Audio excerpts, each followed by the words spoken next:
نحمده ونصلی علی رسولہ الکریم بسم اللہ الرحمن الرحیم۔ پیارے دوستو، آپ دیکھ رہے ہیں یوپیڈیا چینل۔ ہم آپ کو اپنے چینل پر خوش آمدید کہتے ہیں اور اللہ تعالیٰ سے دعا کرتے ہیں کہ اے اللہ، ہمارے جتنے بھی ناظرین ہیں اور سامعین ہیں، تمام حضرات کو بہترین جزائے خیر عطا فرما۔ پیارے دوستو، اللہ تعالیٰ کی ذات اس پوری کائنات کی خالق ہے اور مالک ہے۔ اللہ تعالیٰ بہت بڑے بادشاہ ہیں۔ اللہ تعالیٰ کو اپنی طاقت اور اپنی قدرت پر مکمل اختیار ہے۔ فرمایا کہ اگر اللہ تعالیٰ پوری کی پوری انسانیت کو جنت کے اندر داخل کر دیں تو اللہ تعالیٰ سے پوچھنے والا کوئی بھی نہیں ہے۔ اسی طرح اگر اللہ تعالیٰ پوری کائنات کو اٹھا کے جہنم میں ڈال دیں تو بھی اللہ تعالیٰ سے پوچھنے والا کوئی نہیں ہے۔ لا یسأل عما یفعل وہم یسألون۔ قرآن پاک کے اندر اللہ تعالیٰ اپنے بارے میں ارشاد فرماتے ہیں کہ وہ ذات جو کچھ کرتی ہے اس کو پوچھنے والا کوئی نہیں ہے، اور اس ذات کے علاوہ جتنی بھی مخلوقات ہیں وہ جو کچھ کرتی ہیں ان کو ان کا بتانا پڑے گا۔ اللہ تعالیٰ کی ذات سب سے پوچھ سکتی ہے۔ پیارے دوستو، اللہ تعالیٰ کی ذات جس طرح اپنی ذات میں حقیقی ہے، اسی طرح اپنی صفات میں بھی حقیقی ہے۔ آج کا جو عمل اور وظیفہ میں نے آپ لوگوں کو بتانا ہے، یہ اللہ تعالیٰ کی ذات کے بارے میں ہے۔ اللہ تعالیٰ کا ایک خوبصورت نام ہے، وہ اتنا طاقتور ہے، پر تاثیر ہے۔ اس کے اندر اللہ تعالیٰ نے بہت زیادہ رحمت کو ڈھانپا ہوا ہے، اور اپنی مہربانی کو اور شفقت کو اللہ تعالیٰ نے غالب کیا ہوا ہے۔ پیارے دوستو، اللہ تعالیٰ کا جیسے ایک ذاتی نام ہے لفظ اللہ، اسی طرح اللہ تعالیٰ کے جتنے بھی صفاتی نام ہیں ان میں سے سب سے زیادہ طاقتور لفظ الرحمن ہے۔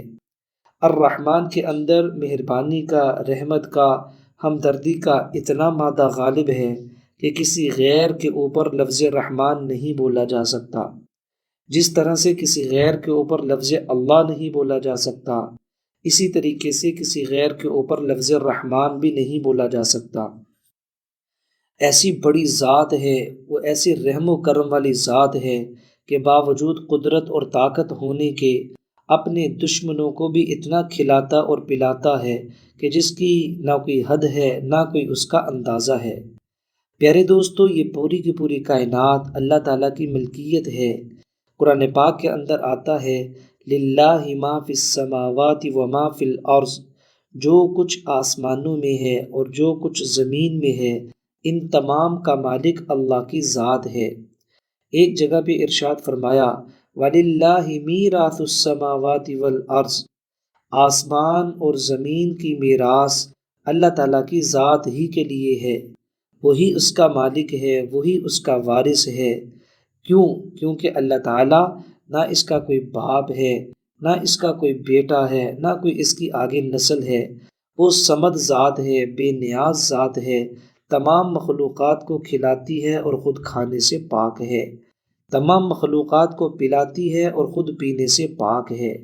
وہ ایسی زبردست ذات ہے کہ جو انسان اس ذات سے مانگتا ہے اللہ تعالیٰ اس کو ضرور نوازتے ہیں۔ کوئی غموں کے اندر پکارتا ہے، اللہ تعالیٰ اس کے غموں کو دور فرما دیتے ہیں۔ کوئی اللہ تعالیٰ کو مشقت کے اندر پکارتا ہے، اللہ تعالیٰ اس کی مشقت کو دور فرما دیتے ہیں۔ قرآن پاک کے اندر اللہ تعالیٰ نے یہ ارشاد فرمایا ہے قُلِ ادْعُوا اللَّهَ أَوِ ادْعُوا الرَّحْمَٰنَ أَيَّمَّا تَدْعُوا فَلَهُ الْأَسْمَاءُ الْحُسْنَىٰ۔ اے حبیب صلی اللہ علیہ وسلم، آپ لوگوں کو بتا دیں کہ لوگ مجھے رحمان کہہ کے بھی پکار سکتے ہیں اور لوگ مجھے اللہ کہہ کے بھی پکار سکتے ہیں۔ دونوں میں سے جس نام کے ساتھ بھی مجھے پکاریں گے میں اپنے بندے کی آواز پر لبیک کہوں گا۔ سورہ بقرہ کے اندر اللہ تعالیٰ فرماتے ہیں وَإِذَا سَأَلَكَ عِبَادِي عَنِّي فَإِنِّي قَرِيبٌ، جب بھی میرا بندہ مجھے بلاتا ہے میں اس کے بہت ہی قریب ہوتا ہوں۔ پیارے دوستو، اللہ تعالیٰ کو پکارنا، اللہ تعالیٰ کا ذکر اذکار کرنا اور اللہ تعالیٰ سے اپنے مسائل حل کروانا، یہ بہت خوش نصیب لوگوں کو حاصل ہوتا ہے۔ بہت سارے لوگ تو ایسے ہیں جو اللہ تعالیٰ کے وجود کے ہی منکر ہیں، اور بہت سارے لوگ ایسے ہیں جو اللہ تعالیٰ کی ذات سے حسن ظن نہیں رکھتے بلکہ وہم کے اندر، مایوسی کے اندر وہ مبتلا ہیں۔ تو جو انسان جس طرح کا گمان رکھتا ہے اللہ تعالیٰ اس کے ساتھ اسی طرح کا معاملہ فرماتے ہیں۔ اس لیے پیارے دوستو، میں اور آپ ہمیشہ اللہ تعالیٰ سے اچھا گمان رکھیں کہ اللہ وہ ذات ہے جو ہمیں تمام پریشانیوں سے نکال سکتی ہے۔ لہٰذا ہر پریشانی میں ہم اسی ذات کی طرف متوجہ ہوں گے، اسی سے مانگیں گے، اسی کو منائیں گے، اسی کی عبادت کریں گے، اسی کا ذکر و اذکار کریں گے، اسی سے استغاثہ کریں گے، اسی سے مدد چاہیں گے۔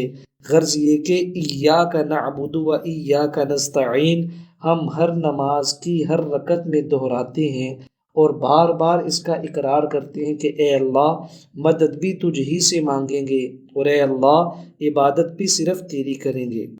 تو پیارے دوستو، اتنی عظیم ہستی اور اتنا بڑا بادشاہ آج جو وظیفہ اور عمل میں آپ لوگوں کو بتانے لگا ہوں، بڑے ہی خوبصورت الفاظ ہیں قرآن پاک کے اندر۔ آپ نے ان الفاظ کو آپ نے 113 دفعہ پڑھنا ہے، صرف 113 دفعہ آپ نے ان الفاظ کو پڑھنا ہے، اور آپ نے 3 دن تک اس عمل کو جاری رکھنا ہے۔ 3 دن کے اندر اندر اللہ تعالیٰ آپ کو ایسی خوشخبری دکھائیں گے کہ جس کے بارے میں آپ نے کبھی سوچا بھی نہ ہوگا۔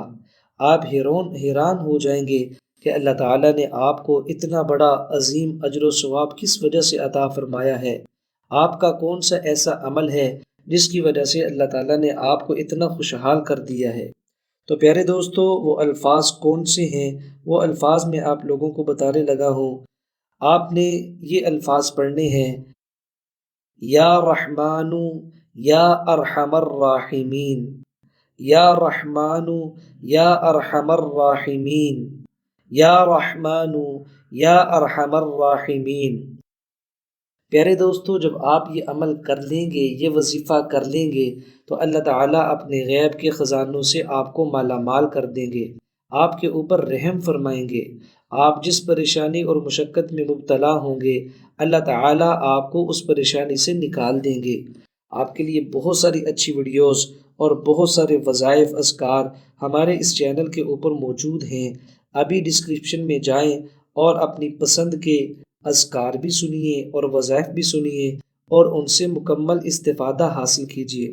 اگر آپ کو کوئی بات پوچھنی ہو اور آپ کو کوئی بات سمجھ میں نہ آئی ہو تو کمنٹ سیکشن میں کمنٹ کر کے آپ وہ بات پوچھ سکتے ہیں۔